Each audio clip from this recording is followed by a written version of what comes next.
नमस्कार, स्वागत आहे कार्यक्रम टॅरोवाणीमध्ये. मी केतना सेठ सांगणार आहे आपल्याला साप्ताहिक भविष्य, वाढदिवसाच्या माहिती व पॉझिटिव्ह टिप्स. नेहमीप्रमाणे सुरुवात करूया राशी मेष पासून.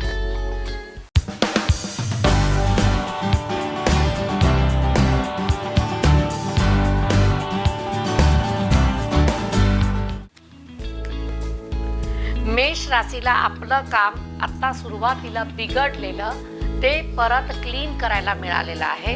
परत रिशफल करून त्याला पुन्हा पुनरावृत्ती करायची आहे. म्हणजे जिथून परत सुरुवात केली होती तिथंच परत यायचं आहे. फॉर्म भरणे, कागद गोळापत्र करणे, एक्झामची तयारी करणे, काही विशिष्ट पदावरच्या परीक्षा देणे, तर सगळं पूर्वीपासून जी तयारी केलेली ती परत करायची आहे. कारण थोडंसं हे का आठवडा चांगला नाही आलेला. रेस्ट अँड रिलॅक्सेशन आहे असं दाखवते की कुठं ना कुठं वरचा बिघाड खालच्या लोकांना त्रास द्यायला लागलाय. म्हणजे त्रास कुठे आहे, भोगतंय कोण, ह्याच्यातला प्रकार आहे. तर या आठवड्यामध्ये थोडंसं तुम्हाला रिशफल व्हायचं आहे. तुम्हाला सगळं पहिल्यापासून नवीन सुरुवात करायची आहे. एखाद्या वेळा काम, धंदा, जॉबचं काम पण बदलेल आणि स्टाईल पण बदलेल. या आठवड्यामध्ये थोडंसं शांत राहा. एक नियोजन आणि प्रयोजन डोक्यामध्ये करा की आता मला ह्या साईडला जायचं आहे, ह्या साईडला बघायचं पण नाही आहे, तरच तुम्हाला यश येणार आहे. वृषभ राशी.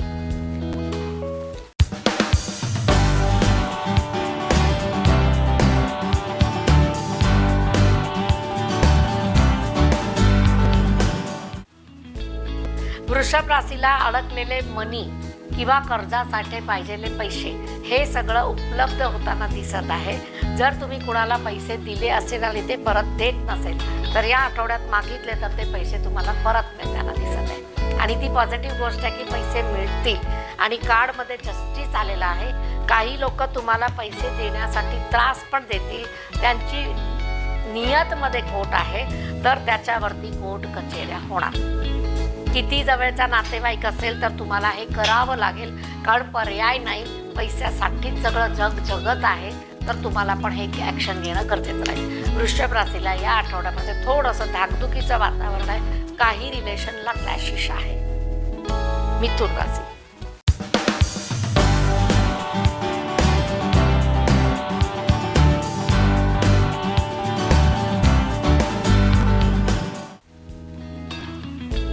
वास्तूचा प्रश्न सुटत आहे. वास्तूमध्ये खुशी येत आहे आणि वास्तूसाठी केलेलं इन्व्हेस्टमेंट चुकीचं होतं हे आता जाणवणार आहे. म्हणजे काही लोकांना गडबडीत वास्तू घेतलं, अचानकच तुम्हाला लॉस झाला, अचानकच तुम्हाला काही त्रास झाला तर तुम्हाला वास्तूमध्ये दोष आहे असं जाणवतं. काही वेळा असतो पण काही वेळा मानसिकता असते. तर तुम्हाला ह्याच्यावरती मात करायची रस्ते मिळणार आहे. दुसरी गोष्ट, ज्या लोकांना विदेशी इन्कम पाहिजे आहे, कंपनी पाहिजे आहे, जॉब पाहिजे आहे, त्या सेक्टरमध्ये जायचं आहे तर तुम्हाला यशकारक आठवडा आहे. तिथं तुम्ही पुढाकार घेऊ शकता. एवढंच आहे की या आठवड्यामध्ये जंक फूडवरती मात करा. जास्त खाऊ नका. पोटामध्ये थोडंसं त्रास होण्याची पूर्ण शक्यता आहे. कर्क राशी.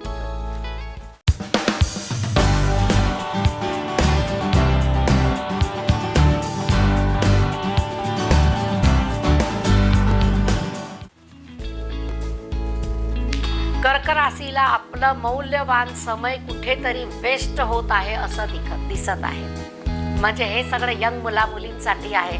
फोनवरती, मोबाईलवरती 24 तास लागलेले आहे. कोण कुणाबरोबर किती गॉसिपिंग करते ह्याच्या काही मर्यादा नाही आहे.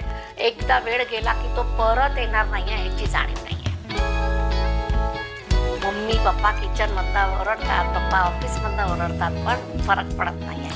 ह्या ठिकाणामध्ये असं दाखवतं की जिथे तुम्हाला करिअर करायची मोठी संधी होती तिथे तुम्ही गॉसिपिंगमध्ये जर वेळ घालवला, झिरो बॅलन्सवरती आउट, तुम्हाला झिरो होणार आहे.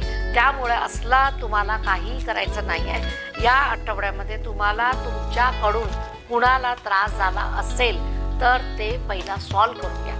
मग मुलांचा त्रास आई वडिलांनाच असतो, ते पहिला सॉल्व करा.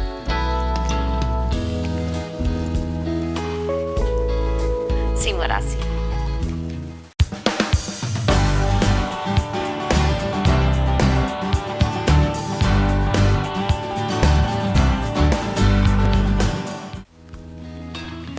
सिंह राशीला आपली कामं अडकलेली आहे आणि त्याच्यातनं पूर्ण करण्यासाठी काही लोकांची मदत घ्यायची वेळ आलेली आहे. मग वकील आहे, कोर्ट कचेरीची कामं आहे, प्रमोशन आहे, एखादा दवाखाना आहे, दवाखान्याचं मोठं बिल आलेलं आहे, तुम्हाला भरता येत नाही आहे तरी एखाद्याची मदत घ्यावी लागणार आहे. सरकारी कामामध्ये आहे, तिथं तुम्हाला काही सेवा उपलब्ध नाही आहे तरी मदत घ्यायची आहे. म्हणजे या आठवड्यामध्ये कोणाची मदत घेतली तर काम होणार आहे. काही लोकांच्या घरामध्ये निगेटिव्ह बातम्या, डेथसारख्या घटना घडणार आहे.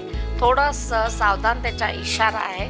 आपल्यामुळे किंवा आपण अशा ठिकाणी कुठेही जाऊ नका जिथे धोका आहे. बातम्या तर येणारच आहे.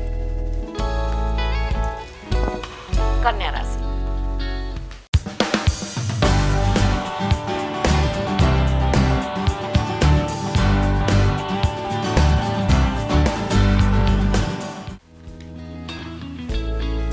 कन्या राशीला रिस्क घेतलेलं अंगावरती पडणार आहे. कुणाकडनं जर पैसे उधार घेतले असेल आणि जर अचानक त्यांनी मागितलं तर देण्यासाठी तुमच्याकडे पैसे नसणार आहे. मग या आठवड्यामध्ये असे कुठलेही काम करू नका की ज्याच्यामुळे तुम्हाला स्ट्रेस येणार, काही लोकांच्याकडनं तुम्हाला त्रास होणार आणि घरामध्ये बदनामी होणार. कष्टाचा पैसा कुठूनही उपलब्ध करा, पण उधार उसणं या आठवड्यात घेऊ नका. दुसरी गोष्ट, इथे तुम्हाला काही लोक प्रलोभन देताना दिसत आहे. मग प्रलोभन असासाठी देणार की तुमचे रुपये डबल करून देतो, आमच्याकडे इन्व्हेस्टमेंट करा, आमचा कोर्स करा, आमच्या बरोबर या आणि आम्ही तुम्हाला 2चे 4, 2चे 10 करून देतो. लांब राहा. सरळ सरळ सांगते, लांब राहा. कुठल्याही ऑफरला या आठवड्यात बळी पडायचा नाही. कष्टाचे पैसेच टिकेल. हे सगळी वरची कमाई वरच जाणार आहे. तुला राशी.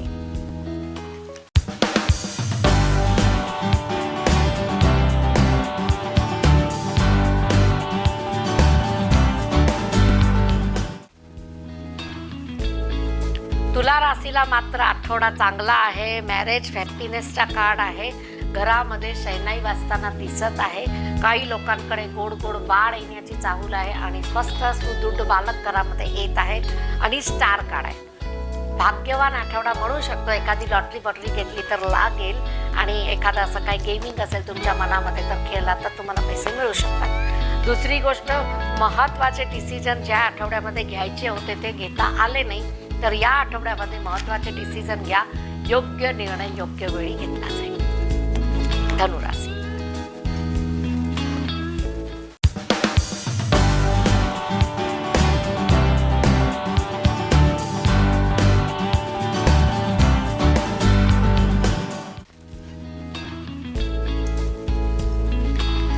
धनुराशीला दीर्घकालीन आजार जे आहे त्याची सुटका होताना दिसत आहे.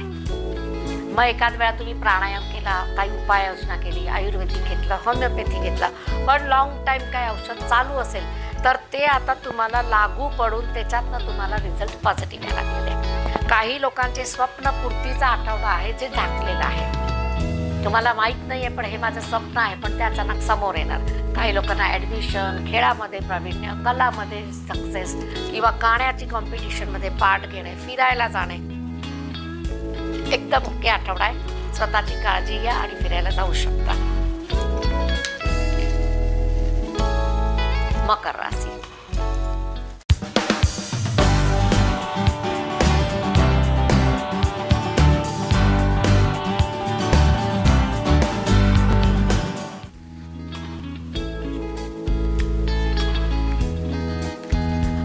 मकर राशीला पळता घोडा कुबेरचा खजाना आलेला आहे. काही असे स्वप्न जे सुप्त होते त्याला आता वेग येणार आहे. एका प्रवाहामध्ये सगळेच जण आता वाहणार आहे आणि तो पॉझिटिव्ह आहे. मग फायनान्शियल डिसिजन असेल, वास्तूचं डिसिजन असेल, स्थलांतर असेल, एका कामामधनं दुसऱ्या कामाकडे लक्ष असेल, जॉईंट व्हेंचरमध्ये काय काम करायचं असेल तर पॉझिटिव्ह आहे. तुमची स्थिरतेकडे आता कल वाढलेला आहे आणि या आठवड्यापासून स्थिरता आहे. डिसिप्लिनमध्ये तुम्हाला यावं लागणार आहे. मग हे मुलींसाठी आहे ज्यांची एक्झामची तयारी चालू आहे. डिले झाली आहे म्हणून लेट उठणं चालणार नाही, पण तुम्हाला त्याच डिसिप्लिनमध्ये जर काम केलं तर नुकसान होणार नाही. कुंभ राशी.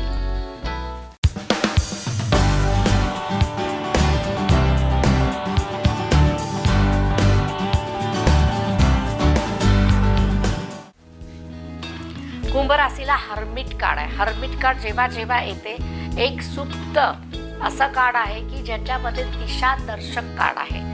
ज्या लोकांना दिशाहीन झालेले आहे, दिशा सापडत नाही आहे, काही लोकांचं मार्गदर्शन चुकीचं झालेलं आहे, त्यांना असं वाटतं की आम्ही खोटं डिसिजन घेतलेलं आहे, तर त्यांना एका काउन्सिलिंगची गरज पडते आणि ते काउन्सिलिंग तुम्हाला करायची गरज आहे.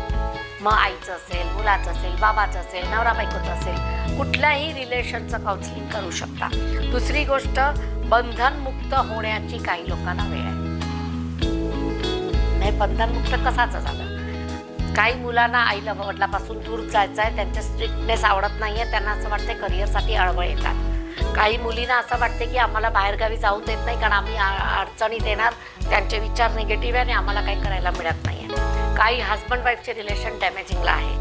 तर या आठवड्यामध्ये सगळ्यांनी शांत बसायचं आहे. एक आठवडा निघून जाईल, निगेटिव्ह विचार करायचे नाही आहे. मीन राशी.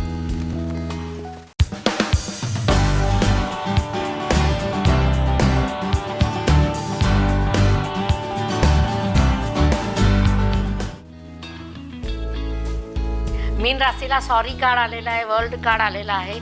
आपलं काम परत सुरळीत करण्यासाठी तुम्हाला सॉरी म्हणून जर एखादं काम परत मार्गी लागत असेल तर लागून घ्या. एखादी डील कॅन्सल होत होती, परंतु काही लोकांच्या इगोमुळे जर तुम्हाला ते त्यांचे इगोला सॉरी म्हणून जर बाजूला करता आलं तर काही प्रॉब्लेम नाही आहे, कारण इथे आपलं काम होताना दिसत आहे. World card with new beginning आहे. इन्व्हेस्टमेंट, शॉप घेणे, शॉप रेंटवरती देणे किंवा एखादी जागा रेंटवरती घेऊन रेंटवरती चालवायला घेणे, मोठ्या जागेमध्ये इन्व्हेस्टमेंट करणे. इथं असं पण दाखवते की पाण्याच्या जागेला इन्व्हेस्टमेंट होणार. मग शेती आहे, पिकाऊ जमीन आहे, काही तुम्हाला असे प्रोजेक्ट मिळतील जे पाण्यावरती आहे, तर तुम्हाला याच्यामध्ये यश आहे. 12 राशीला संमिश्र आठवडा आहे. ज्यांना जिथं जे सूचना दिलेली आहे ते पाळलं तर आठवडा तसाच जाईल. ज्यांना श्रद्धा आहे त्यांना तर नक्कीच हे अनुभव येतात. आता आपण बघूया पॉझिटिव्ह टिप्स आणि वाढदिवसाची माहिती. वाढदिवस ज्यांचा आहे त्यांना हॅपी बर्थडे. बघूया काय म्हणतात त्यांचे कार्ड. सन कार्डनं सुरुवात आहे. एकदम व्हेरी गुड कार्ड आहे आणि असं दाखवते की वर्षभरामध्ये जे जे अचिव्हमेंट तुम्हाला करायची आहे त्याच्यासाठी सगळं उपयोग वातावरण तुम्हाला मिळणार आहे. उपयोगी वातावरण म्हणजे वातावरण तुम्हाला पूरक मिळाल्यामुळे ते काम तुम्ही स्वखुशीने पूर्ण करू शकता. दुसरी गोष्ट, वर्ल्ड कार्ड आहे. वर्ल्ड कार्डचं म्हणणं असंच आहे, चारी बाजूनं वाढदिवसाच्या दिवसाला खुशी आहे. मग जर तुम्हाला असं वाटत असेल की आपल्याला ही खुशी चांगली ठेवायची आहे तर त्या दिवशी दान, धर्म, पुण्य, गरीब, गरजू लोकांना मदत करा. पुस्तकं, शालेय वस्तू, काही लोकांना दप्तर, काही लोकांना टोपी, काही लोकांना छत्री, काही लोकांना राशन वर्षभरामध्ये देत राहा. हे सगळं अनुकूल वातावरण वर्षभर राहील आणि आयुष्यभर पण टिकेल. पण पॉझिटिव्ह काम करायला पाहिजे. हेल्थ ओके आहे. जिम व्यायामकडे जास्त कल राहील. तुम्हाला जर असं वाटत असेल की माझी हेल्थ नादुरुस्त वाटते, एखादा कोर्स करून तुम्हाला मेडिटेशन करायचं असेल करू शकता. मंत्र जप साधना सूर्याची कार्ड आहे. मग त्यामुळे असंच दाखवते की गायत्री मंत्राची उपासना, उठून सूर्याला अर्घ्य देणे, अर्घ्य देताना तुम्हाला गायत्री मंत्र म्हणणे आणि दिवसाची सुरुवात 6 ते 7 या वेळेमध्येच करणे. वर्षभर करा आणि बघा तुमची प्रगती कशी होते. आता बघूया पॉझिटिव्ह टिप्स. आयुष्याच्या चॅलेंजेसवरती बोलूया. काही लोकांना आता असं वाटते की आमच्या आयुष्यामध्ये चॅलेंजेस फार आहे आणि आम्हाला चॅलेंजेस स्वीकारायचे आहे, परंतु आमच्यामध्ये हिंमत नाही आहे. मग हिंमत जेव्हा कमी पडते त्यावेळी आपण कुठलंही रिस्क घेत नाही आणि त्याच्यासाठी जबाबदार असतो चंद्रग्रह. मग चंद्रग्रह जर कुंडलीमध्ये तुमच्या थोडासा नेगेटिव्ह असेल, अष्टमात असेल किंवा वाईट ग्रहाच्या दशा महादशामध्ये असेल, प्रभावामध्ये असेल, गोचरीनं वाईट ग्रह त्याला बघत असेल तर तुमचं डिसिजन पॉवर मेकिंग सिस्टम खराब होते, लो होते.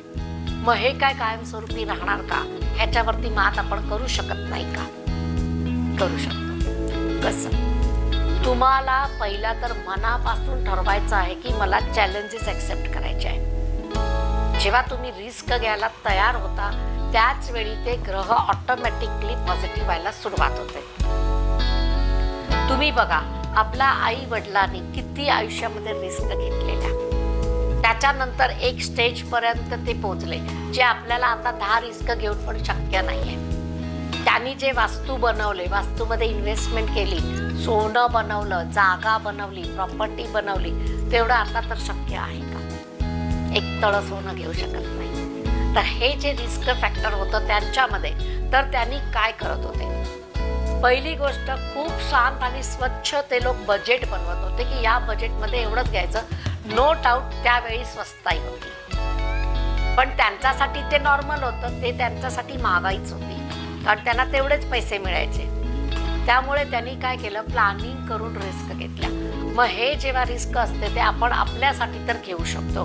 करिअर निवडताना, हेल्थसाठी, जिमसाठी, कोण आपल्याला ट्रीट करणार, कोण आपले डॉक्टर आहे, कोण आपल्याला मार्गदर्शन करेल, कुठला कोर्सनी करायला पाहिजे, हे सगळी रिस्क आहे. जर तुम्ही एक कोर्समध्ये एक्सपर्ट आहे तर दुसरा कोर्स शिकायला पाहिजे. तुम्ही इंजिनियर, डॉक्टर, वकील आहात तर तुम्हाला असं नाही आहे की मला दुसरं काही येतच नाही, तुम्हाला दुसऱ्या बाजू पण यायला पाहिजे. कारण प्रत्येकाला कमवून पैसा कुठेतरी इन्व्हेस्ट करायचा असतो.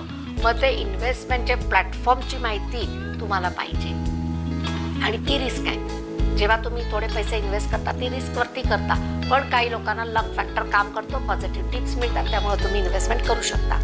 रिलेशनशिपमध्ये पण हेच आहे. हे तर महत्त्वाची टिप्स आहे की तुम्हाला रिलेशन जर डेव्हलप करायचं आहे, लग्न एक अनोळखी व्यक्तीबरोबर अरेंज मॅरेज करता, त्यावेळी रिस्कच आहे. आपल्या आई वडिलांनी घेतलेली होती, तेव्हा लव्ह मॅरेज नव्हते, क्वचित काही लोक असणार, परंतु त्या लोकांनी ती रिस्कला पॉझिटिव्हली घेतली, आई वडिलांचा आदेश म्हणून घेतली आणि नखरे कमी केले.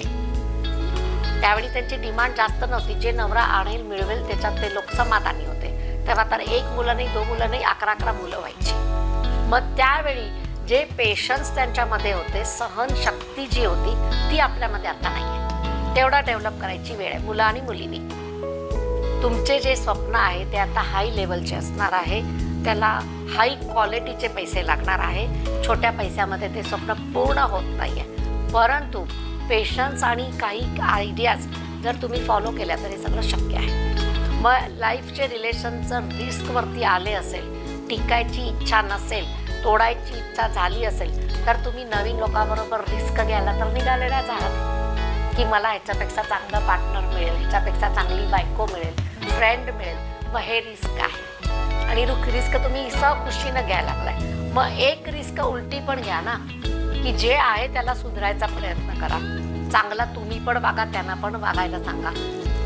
एक्सचेंज ऑफ एनर्जी चांगली करा, समजूतदारपणानं वागा, काउन्सिलिंग करून घ्या.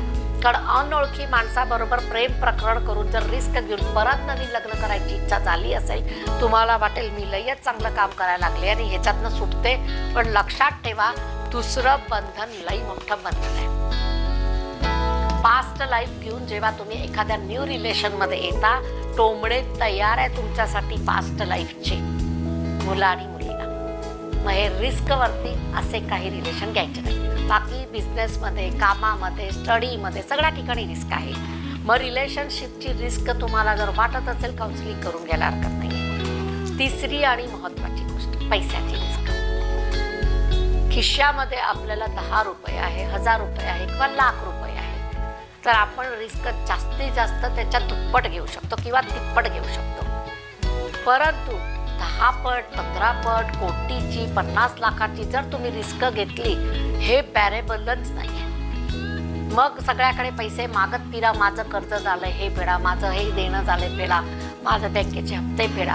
हे मागण्याची वेळ का आली? केवळ तुम्ही चुकीची रिस्क घेतली, चादरीपेक्षा पाय मोठा केला.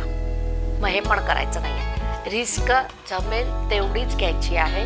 रिस्कवरती इमोशन्स कंट्रोल करून घ्यायची आहे. ज्या ठिकाणी ज्यांच्याबरोबर रिस्क घेतात त्यांच्याबरोबर तुमचे व्यवहार आधी सुरळीत व्हायला पाहिजे. काही लोक बँकेमध्ये जातात आणि त्यांना असं वाटतं की ह्यांनी सांगितलं म्हणून मी माझे 2-5 लाख ह्यांना डिपॉझिट म्हणून देऊन टाकतो, ह्यांनी जसं सांगितलं तसं करून टाकतो.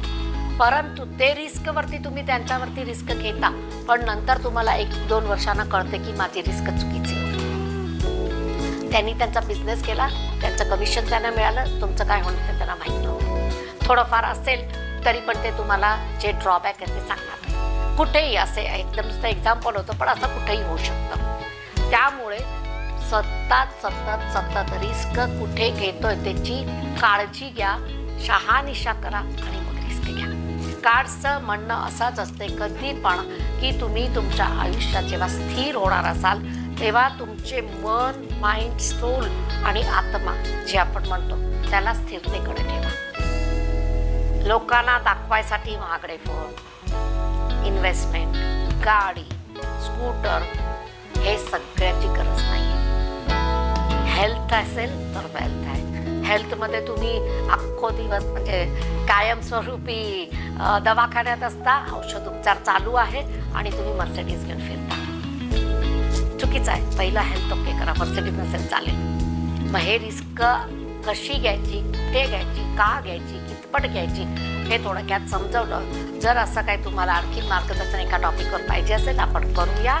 तर तुम्हाला कार्यक्रम कसा वाटतो, काय अजून टॉपिक पाहिजे ते मला लिहून पाठवा. जे काय प्रश्न उत्तर तुम्हाला मेसेज थ्रू पाहिजे मी करत असते. तुम्ही छोटीशी पेड रक्कम आहे ते करून माझा सल्ला घेऊ शकता. माझ्या यूट्यूब चॅनलला पण तुम्ही फॉलो करा, भरपूर टिप्स त्याच्यामध्ये पण मी देत असते. तर प्रतीक्षा करा. एकनाथची कार्यक्रम टॅरो वाणीमध्ये. नमस्कार.